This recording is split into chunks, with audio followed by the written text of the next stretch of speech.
I thought he was just being quiet. That was the sentence I kept repeating to myself, like a soft excuse I didn't want to question too deeply. It felt harmless, almost comforting. People get quiet sometimes, don't they? Life gets heavy. Work gets stressful. Emotions get tangled. Silence, I told myself, wasn't the end of anything. It was just a phase. Aaron had always been the quieter one between us. Not distant, not cold, just calm in a way that made everything feel steady. Where I spoke in bursts and scattered thoughts, he spoke carefully, like every word had already been weighed before it reached the air. That was one of the reasons I fell in love with him 4 years ago. He felt safe. Back then, his silence didn't feel like distance. Felt like presence. Like he didn't need to fill every moment with noise to prove he was there. I used to sit beside him in comfortable quiet, believing that this stillness was what real love looked like. Maybe that's why I didn't notice when the silence changed. Or maybe I noticed, but I didn't want to understand it. Didn't happen all at once. Nothing important ever does. It started in ways so small they were almost invisible. A conversation that didn't quite finish. A question that was answered, but without the warmth it used to carry. A look in his eyes that lingered a second too long, as if he was waiting for something I didn't give. At the time I brushed it off. We were both busy. Life had a way of pulling us in different directions. My days were filled with deadlines, meetings, constant movement. His were quieter, but heavier in ways I didn't fully try to understand. We stopped syncing little by little, like two clocks that had once been perfectly aligned but now ticked out of rhythm. Still, I told myself we were fine. 4 years doesn't just disappear, I thought. Love doesn't just fade because of a few quiet days. So I ignored the first real sign. It was a Friday evening, and I remember it clearly now, even though at the time it felt like nothing. Aaron was sitting across from me at the kitchen table. His hands wrapped loosely around a mug of coffee that had already gone cold. He wasn't drinking it. He was just holding it, staring at the surface like it might give him answers. "I feel like we don't talk anymore," he said. It wasn't accusatory. It wasn't even loud. It was gentle, almost hesitant, like he wasn't sure if he had the right to say it. I laughed, not because it was funny but because it felt unnecessary. "We're talking right now," I said, waving my hand slightly as if that settled everything. He didn't smile back. "I mean really talk," he clarified, his voice soft but steady. I remember feeling a flicker of irritation, small but sharp. It felt like he was creating a problem where there wasn't one. We lived together. We saw each other every day. We shared meals, watched shows, slept in the same bed. What more did he want? "You're overthinking it," I told him. "We've just been busy lately. It's normal." He nodded slowly, but it wasn't agreement. It was something else, something quieter. Something that, if I had been paying attention, I might have recognized as the beginning of him stepping back. But I wasn't paying attention. I went back to my phone. A message from work, something urgent, something that felt important in the moment. More important than the look in his eyes. More important than the silence that followed. That was the first time he tried to tell me. There were other moments after that. Small ones, scattered across weeks like pieces of something I refused to put together. He would start a sentence, then stop halfway like he changed his mind about finishing it. He would ask me about my day, really listen, nodding at the right moments, but when I asked him about his, he would just say, "It was fine," and leave it there. At first, I thought he just didn't want to talk about himself. That had always been part of who he was. But there was a difference now. Before, his silence felt full, like there were things beneath it. Now it felt empty. I just didn't let myself think about what that meant. Instead, I filled the space with my own noise. I talked about work, about friends, about plans for the weekend. Kept things moving light, easy.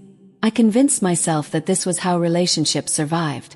That not every moment needed to be deep, that comfort mattered more than constant emotional intensity. And maybe that was true. But comfort isn't the same as connection. I just didn't realize that yet. There was another night, late, sometime past midnight. I was sitting on the couch, laptop open, finishing something that couldn't wait until morning. Aaron came out of the bedroom, his hair slightly messy, his expression tired but awake. "You're still working?" he asked. "Just a bit more," I replied without looking up. "Deadline." He stood there for a moment like he wanted to say something else. I could feel it, even without seeing his face. That quiet hesitation, that pause that held more meaning than words. "I was thinking we could talk," he said finally. He sighed. Not loudly, not dramatically, but enough. "Can it wait until tomorrow?" "Yes. I really need to finish this." There was a small silence after that. "Yeah," he said. "Of course." I didn't notice the way his shoulders dropped slightly as he turned away. I didn't notice how he lingered for a second before walking back into the bedroom, as if he was giving me one last chance to stop him. I didn't notice because I didn't look. The next day, he didn't bring it up again. And I didn't ask. That became a pattern. He would reach out, gently, quietly, in ways that didn't demand attention but hoped for it. And I would respond with reassurance instead of understanding. "We're fine. It's just a phase. You're overthinking." Words that felt harmless at the time. Words that I thought were calming, grounding. But what they really did was close the door he was trying to open. Slowly he stopped knocking. His love didn't disappear. Not all at once. It didn't turn into anger or frustration. It didn't explode into arguments or dramatic scenes. Just softened, faded, became quieter. And because it wasn't loud, I didn't see it slipping away. I thought he was just being quiet. I didn't realize he was already learning how to let me go. The strange thing about distance is that it doesn't feel like distance when you're standing inside it. Feels like routine. Feels like normal. It feels like nothing has really changed. Just small adjustments, small silences, small things that don't seem big enough to question. That's how it was with Aaron. Nothing broke. Nothing shattered. There was no moment I could point to and say, "That's where it all started to fall apart." Because from the outside, everything still looked intact. We still woke up in the same bed. Still shared meals. Still existed in the same space like two people who had built a life together and were simply continuing it. There were no dramatic fights. No slammed doors. No sharp words thrown in anger. Just quiet. And I had already convinced myself that quiet was safe. But there's a kind of silence that isn't peaceful. It's the kind that slowly replaces everything that used to live between two people. Laughter fades first, then curiosity, then the little questions that make someone feel seen. What's left is something functional, something that works on the surface but feels hollow underneath. I just didn't know how to recognize the difference. Aaron changed in ways that were almost impossible to explain to someone who wasn't there. He became easier. First, I thought that was a good thing. He stopped asking for time. Stopped suggesting we go out or do something different. Stopped trying to start those late-night conversations that I always pushed aside. He adapted to my rhythm completely, like he no longer expected anything outside of it. "You don't have to wait for me," I told him one evening when I got home late again. "You should have eaten." "I already did," he replied simply. No disappointment, no frustration, just a statement. Should have felt convenient. Instead, there was something about it that felt off. But I ignored that feeling too, because easier is comfortable, and comfort can be dangerously misleading. Weeks passed like that, blending into each other until I couldn't tell when things had actually started to change. It all felt gradual, almost invisible, like watching the sky grow darker at sunset without noticing the exact moment day becomes night. There were still moments, small, fleeting ones, where I caught glimpses of the Aaron I knew. The way he would instinctively reach for my hand while we were walking, even if he let go a few seconds later. The way he would look at me when I was laughing like he was trying to hold on to something that was slipping through his fingers. The way he still remembered the little things. How I liked my coffee, the shows I followed, the songs that made me pause for a second longer than usual. Those moments convinced me that everything was still there. That whatever felt different was just temporary. But what I didn't understand was this. He wasn't holding on because things were okay. He was holding on because he hadn't let go yet. There's a difference. I just didn't know it at the time. The last time he really tried to talk to me, I almost don't remember it. That's the part that stays with me the most. It wasn't dramatic. It wasn't unforgettable. It was just a moment I didn't treat like one. We were sitting in the living room. The TV was on, playing something neither of us was actually watching. I was scrolling through my phone again, half listening, half distracted like I had become so often. "Ava," he said quietly. I hummed in response, not looking up. "Do you think we're okay?" The question lingered in the air for a second longer than it should have. I remember feeling slightly annoyed, not because of him, but because it felt like we had already gone over this before. "Yeah," I said casually. "Why wouldn't we be?" He didn't answer right away. When I finally looked up, his expression wasn't confused or upset. It was searching. "Because it doesn't feel like it," he said. I exhaled slowly, leaning back against the couch. "We've just been busy, Aaron. It's not that deep." He nodded again, that same quiet nod. "Right," he said. And just like that the conversation ended. Or at least I thought it did. What I didn't realize was that for him, it wasn't just another conversation. It was the last one. After that, something shifted in a way that even I couldn't completely ignore. Not because it became louder, but because it became still. Aaron stopped trying entirely. No more questions. No more attempts to open up conversations. No more subtle efforts to reconnect. He was still kind, still respectful, still present in the physical sense. But emotionally, it felt like he had taken a step back that I couldn't quite reach. I started noticing it in small ways. The way he no longer waited for me to come to bed. The way he didn't react when I canceled plans last minute.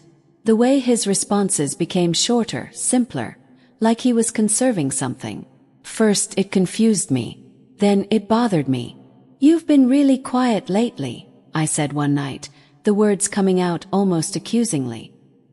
He looked at me for a moment like he was deciding how honest to be. "I guess I have," he said. "That's not like you."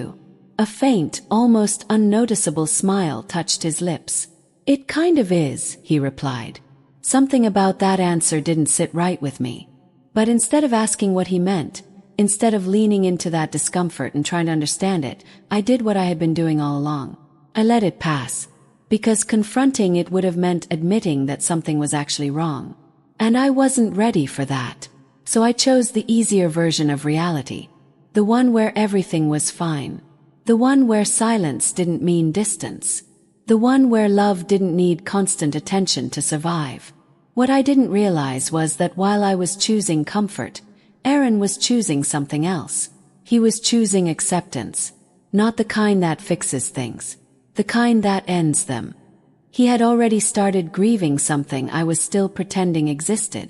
And grief is a quiet process. It doesn't always show itself in tears or anger. Sometimes it looks like detachment, like calmness, like someone slowly making peace with the idea of leaving.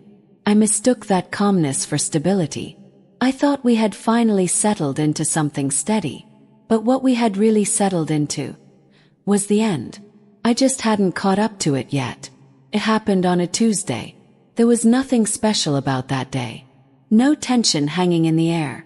No signs that something was about to shift.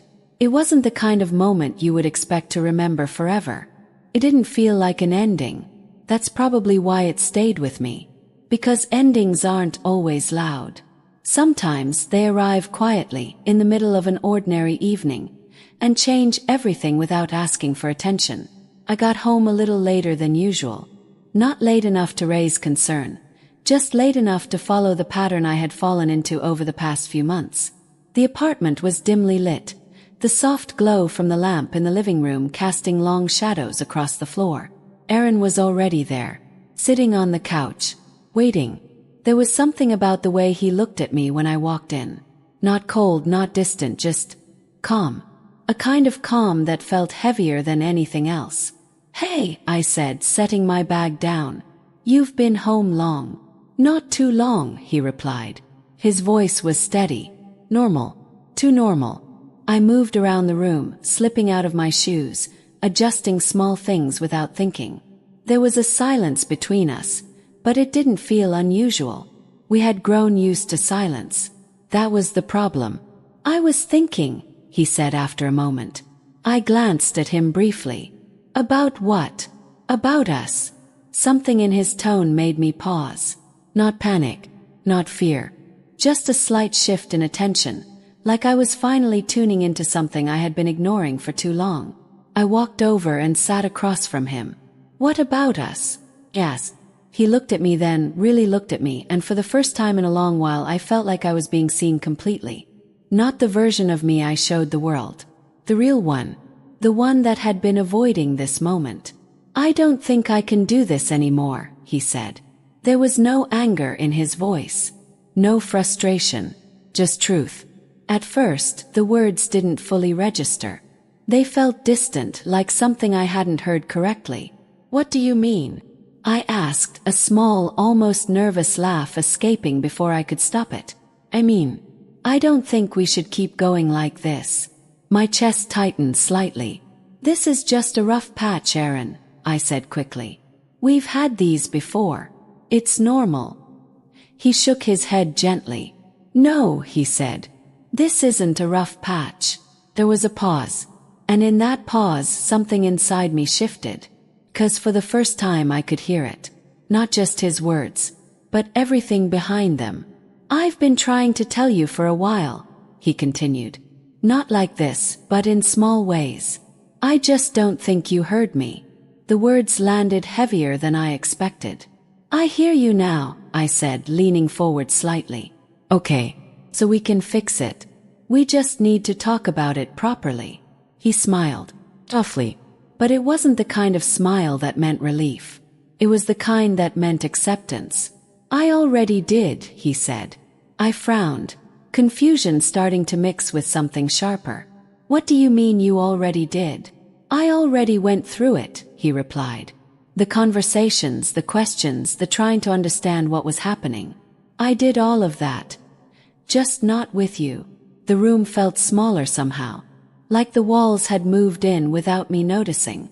I didn't know it was that serious, I said, my voice quieter now. I know, he said. And that hurt more than anything else. 'Cause there was no blame in it. Just honesty. I thought you were just stressed, I added weakly. Or overthinking things. He nodded. I figured. Another silence. But this one felt different. Heavier. Final.